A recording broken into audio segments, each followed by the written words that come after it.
C'entro anch'io, c'entro anch'io.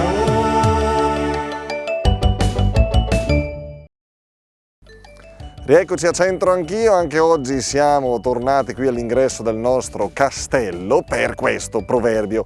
Le miga tot or, quelque lus. Questo insomma si conosce pure nella lingua italiana, ma ora andiamo a interrogare, restate con noi.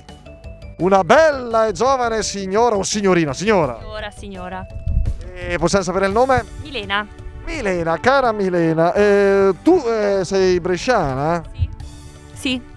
Ok, guarda un po' qui si parla di or. Tu insomma sei una che di oro, se ne intende chissà quanti gioielli ha ricevuto la signora Milena, vero? Qua, tutta ingioiellata. Le miga tot or quelque lus. Non è tutto oro quello che luccica, cioè le cose che brillano, le cose che appaiono, non sono tutte le cose migliori che noi possiamo avere. E tu quando passeggi e vedi le vetrine sai ben distinguere quello che è oro da quello che non lo è. Certo. Sì. Ovviamente dai le indicazioni giuste affinché Per riceverle tutte. E spendiamo soldi per la signora Milena, grazie. Signora Silvia, lei di cosa si occupa, signora?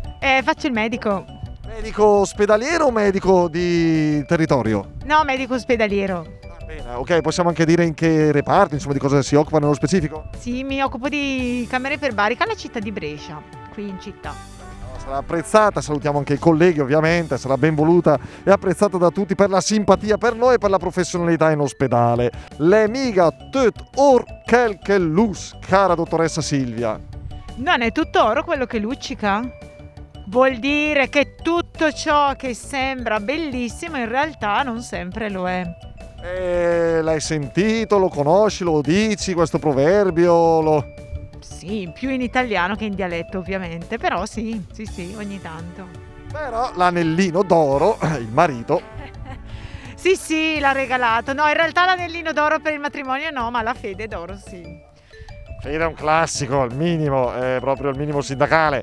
Ma quell'anello che ormai da mesi e mesi che... Facciamo l'appello ufficiale. Lo chiederemo a Marco, va bene. Signor Marco, un 5.000 li tiriamo fuori però, Vedremo. Eccoci, siamo con la signora... Lorella. Lorella, provi a leggere un pochetto qui, dai, non è difficilissimo. Le miga töten... Oh madonna, non ci vedo.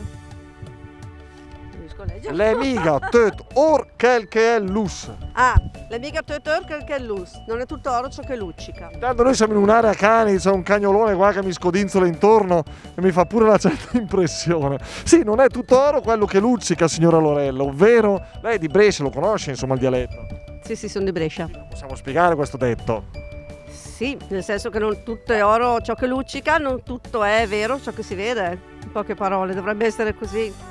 L'apparenza tante volte, insomma, sta attenti. Ma lei è una persona attenta, vero? Soprattutto sull'oro, No, proprio non mi interessa l'oro. Non ho proprio interesse per monili e oggetti d'oro. Complimenti per la bestiola qua, è affettuosa e pure bella educata. Guarda quanto è bello, un levriero questo. Un levriero, sì, un galgo spagnolo. Vabbè dai, non è tutto oro quel che luccica, questo insomma l'abbiamo detto anche in apertura, è un motto, un proverbio, un detto popolare, insomma ben tradotto anche in italiano, ovvero insomma l'apparenza inganna, stiamo sempre ben attenti alle scelte e a quello che acquistiamo in generale. Grazie, appuntamento con il prossimo Centro Anch'io, restate qui su Teletutto, arrivederci.